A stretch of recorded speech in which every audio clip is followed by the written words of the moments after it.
So did you do a job today? Yeah. How'd it go? Anything interesting? Well, it was a house that was built probably about 4 years ago in West Hollywood. It was one of those McMansion, modern style houses. McMansion. You know what I mean? Yeah. So it had since 2009, the construction code has changed where you have to install gas fireplaces in new construction.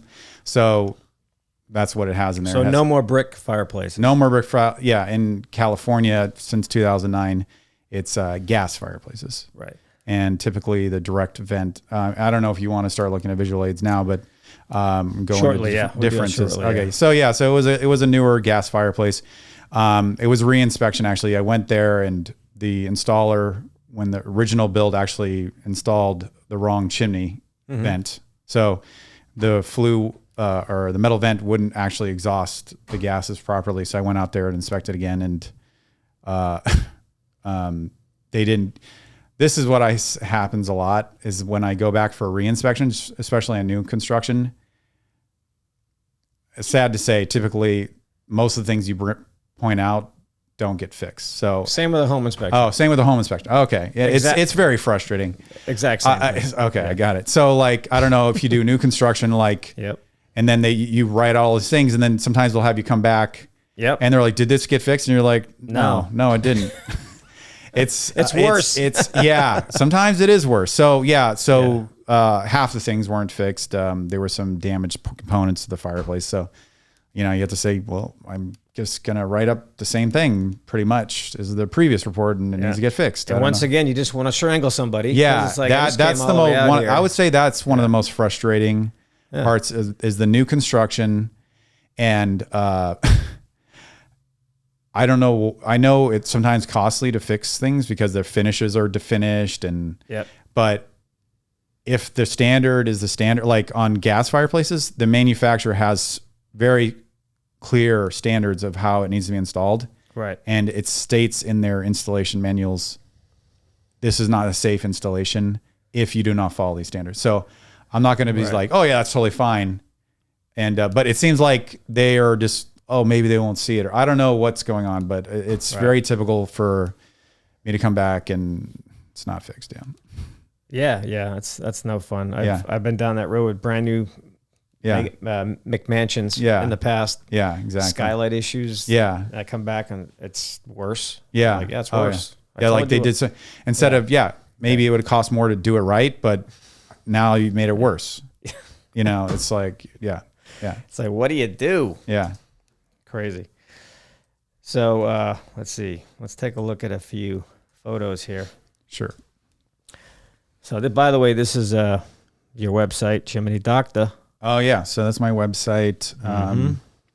If you want to, you don't do repairs, do you? Ever need no, we don't do repairs. I actually have a list of contractors. I've seen their work that do good work, and I will have them send an estimate if work. Well, that's good. So that puts you in the, you're not a biased person looking at a job. It's like I'm not a biased person. I'm not trying to sell anybody anything. Exactly. So I'm just here to tell you what's going on. So Corey's the same.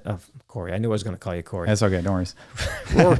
Rory is the same. He's a non-biased chimney inspector, so he's not there to sell you anything. Yeah, exactly. So there's a big plus to that, and a lot of people don't get that. Yeah, exactly. So I just write up a full report, measure things so that a contractor can do an estimate off my report with pictures and everything like that. So that's what I typically do.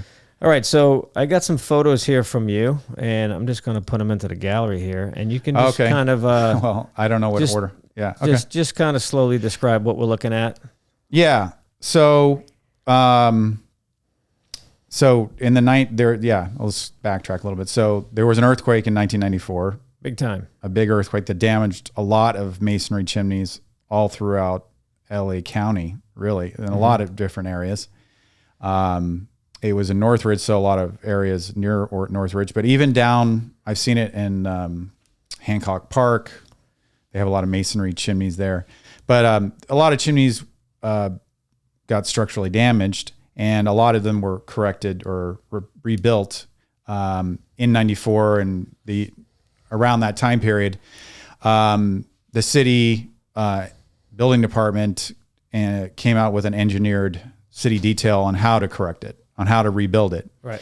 But during that time, it was kind of like the Wild West, where people were just doing, right after the earthquake, just doing repairs that weren't structurally engineered. Just selling a service. Yeah. And because there was so much work, and then people were cutting corners and not doing what's required by the city. And people go, well, it got permitted and inspected. But sometimes I think you run into this too, where people go, this was permitted and inspected by the city, but I don't know if they actually, I don't know. They don't do camera inspections, or they drive by the house. Yeah. So that, like, it depends on some of them are more detailed than others. And a lot of things do get missed during that I've noticed. Sure. Well, we've noticed that. You were saying, how did that happen? These houses are inspected by the building department, right? Yep. So I don't know, things get missed. Let me explain that to you. Yeah. Man built it, man screwed it up, and man will fix it. Yeah. That's it. Yeah. That's what I tell all my customers. Yeah. And I'm here to let you know it needs to be fixed again. Yeah, exactly. That's true. So anyway, they're supposed to be rebuilt with metal chimneys when they're structurally damaged. There's I have actually one part of it, but. So is this inside a metal chimney? Yeah. So this is actually the bottom of where the chimney was taken down to. So there's the masonry that's left over. Yep. And then there's the metal chimney. And this is incorrect. This is an incorrect repair. There's supposed to be a layer of concrete of 10 inches tall that is sitting on top of here. So it's called a bond beam. Oh, okay. So they don't even have a bond beam. It's just a metal pipe sitting on this. It's not sealed at all. Yeah, exactly. So this is something sometimes you'll see where there is no proper transition where he can get out. Sure. And then I don't have a picture of it on the other side, but on the other side of it, they put a wood box around. It's called a chase, and so there's wood all around this, where that's not sealed. So I do see that sometimes where it just does not follow the repair, and it did get permitted, or they'll open a permit and don't get a final inspection. But right. So now on this note here, I'm going to ask you a question as a homeowner, not a home inspector. Oh, okay. So Rory, let me ask you a question about this.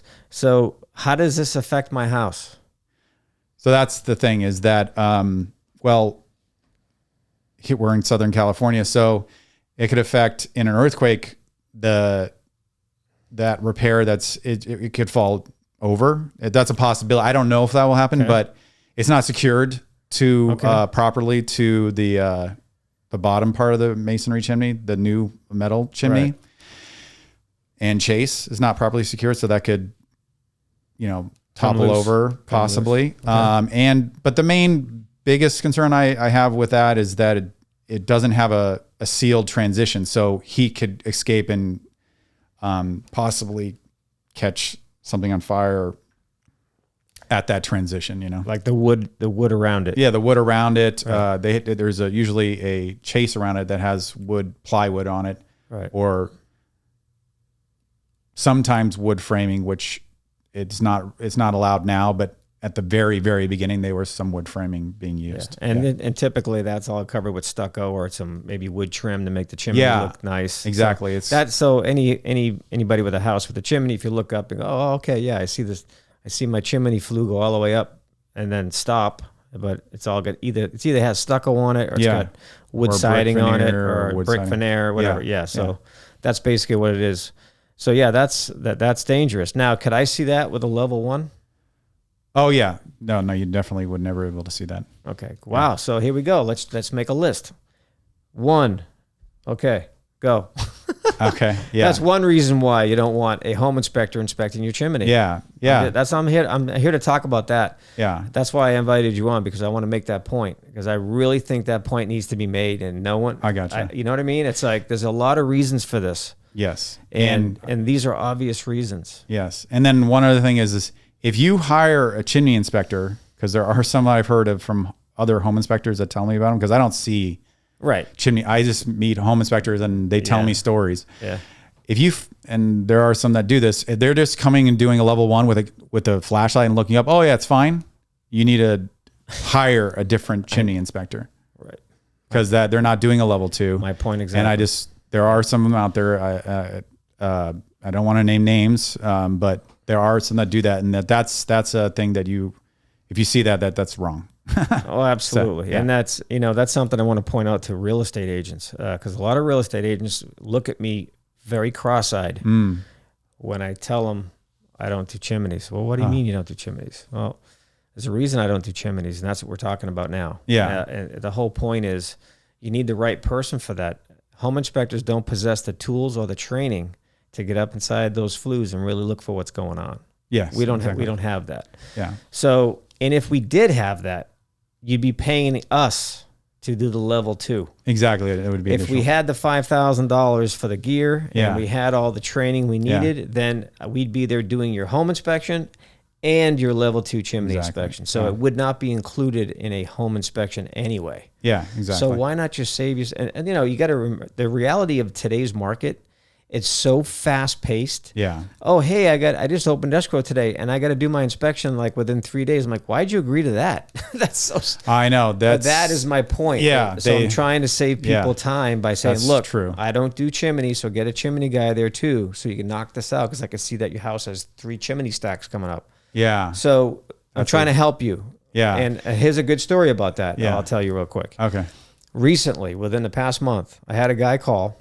He was referred to me by his realtor, who I know very well. Yeah. And he was hesitant about signing my inspection agreement and all this stuff. So he called me. I'm like, oh, what questions do you have? And I'll explain it to you. I have no problem with that. He goes, well, I could see it says you don't do chimneys. I'm like, well, I don't. Well, I don't. And he right away, he kind of he was a little edgy about it. Yeah. So he called with a little bit of angst. Oh, I gotcha. You know what I mean? And I'm just real calm with him. And I go, what's your question? He goes, well, why don't you do chimneys? I've had a home inspection before and they always did my chimney.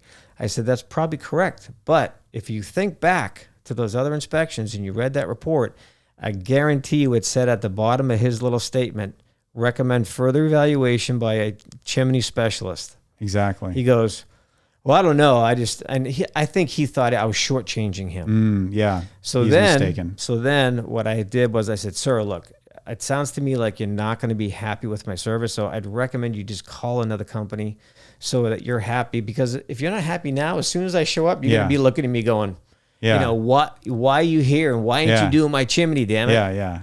So I explained to him my reasoning for that. I said, look, you need to have a specialist with cameras that can scope that thing and everything to do it right. I said, so should I just cancel the inspection? He said, yeah, that's fine. And he didn't yell at me or anything. He was just, okay, agreed. So we both agreed. So I just canceled it. Yeah. So anyway, about 10 minutes later, his realtor texted me, the one that referred me to him. Yeah. He goes, John, I'm so sorry. He just acting a little weird about this. Yeah. I'm like, I said, look, I don't know what to tell you, but I was trying to help him out. Yeah. Try to save some time for him. Yeah, so he can get the most thorough inspections he can. She goes, I understand. I said, no worries. It's all good. It's not like it was tomorrow or anything like that. So it was a couple of days away. So there's plenty of time to renegotiate. And then he texts me 10 minutes after her. You know, John, I've been thinking about it, and you're right. That is what I should be doing. And I said, that's cool. Sorry, I already booked it with somebody else. Oh, really? Because I did. Yeah, because they call. I know. The calls busy. are always coming. I said, sorry, sir, I can't help you now. Yeah. I've already someone else. I had other people on deck for that spot. Yeah, exactly. And I just called someone else and bam. Yeah. So I know that happens. So people think they're getting shortchanged. You're not getting shortchanged. Yeah. We're just trying to help you. I have a little story about that. I do hear that where I come and inspect a house and the homeowner had a home inspection done. Yeah. And he's like, oh, the chimney is totally fine. I had it inspected. And I'm like, did a chimney inspector? No, the home inspector. I'm like, he doesn't inspect. That's a big I hear that all the time. It's huge. Yeah. And then I look with the camera and I see, sometimes a damaged chimney, or like, well, how didn't he catch him? Like, cause he doesn't do it. Then they learn, they're like, man, I wish I had done a chimney inspection. Right. Yeah. So it all starts where? With the real estate agents. Oh yeah, so that they. If you think about it, yeah. How does the ball roll down the hill? It starts here. That's a good point. Yeah, and it goes past all these different points, right? Yeah. So I just need to better educate them. That's that it. Stuff. Yeah. So in with all that being said, with me telling everybody up front, it's in the initial email, it's in the my inspection contracts. Yeah. It's everywhere. Yeah. And then it's reiterated again before I show up. Yeah. I show up. Oh, hey, John, what kind of fireplace is that? Begins with an F. It's a fireplace. What are you asking me? Yeah. Oh, is it gas or is it wood? I said, well, was it? Let's see. I don't know if it's made out of masonry. Well, it's a wood burning fireplace. Yeah. It might have a gas log lighter. But can you turn it on? I'm like, no. Did you guys just forget everything I sent you? Yeah. I don't touch chimneys. Don't ask me to comment on it. Don't ask me to turn it on. Yeah. I don't turn on gas valves. Yeah. I don't do any of that. That's most home inspectors won't do that stuff. Yeah. And some that do, I think, are just playing a game of Russian roulette. Yeah, exactly. And they're just going to do the wrong thing one day and try to be the hero, and then bam, why'd you touch my house? And then someone's suing you. So it's just not worth it. Yeah, that makes total sense. My point today is, people listening, you got to get the right people for the right job. Yeah. Home inspectors do a lot, but they don't have the tools to do what Rory does.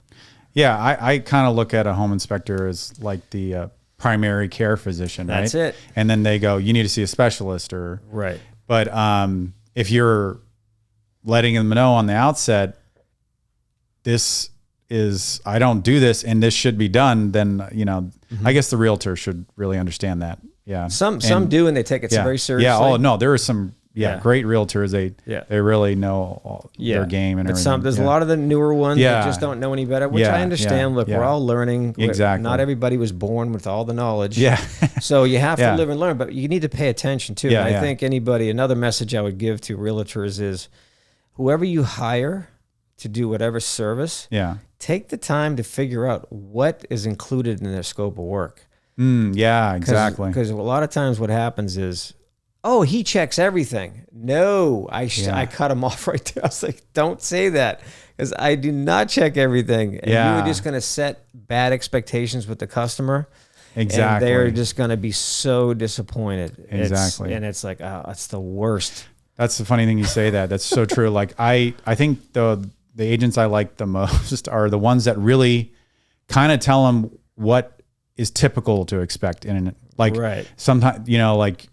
sometimes the sewer line has issues. Sometimes, just let them, so that they're not like alarmed when something comes up because it's a house, things happen to the house, things happen to the chimney, things happen to the sewer line. You know what I mean?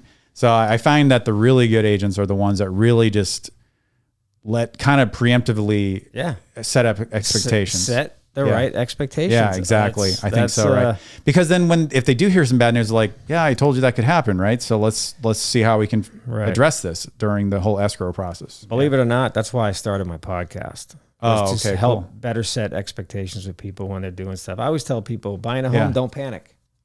See? Yeah. That's true. That's a good So model, it's don't panic. Yeah. You just need to know what to look at. Yeah. You need to know what is important and what's cosmetic. Yeah, exactly. And what you can just deal with later. Yeah. And it's just a learning process. Some people used to live in apartments all their life, and then all of a sudden they bought a house for the first time. Yeah. And they're like, oh my God, what do I do with this? Yeah, exactly. Get the checkbook out and just start writing checks. Yeah. Because that costs money to own a house. It does. Yeah. I know. I've owned a couple of houses, so I understand that. Yeah. So it can be expensive. But back to this. So understood, this is a bad transition. It's going to leak. It could heat up the wood. Exactly. I'm just kind of summarize. Yeah. And it could cause an array of problems. And once again, your home inspector is not going to be able to check this for you.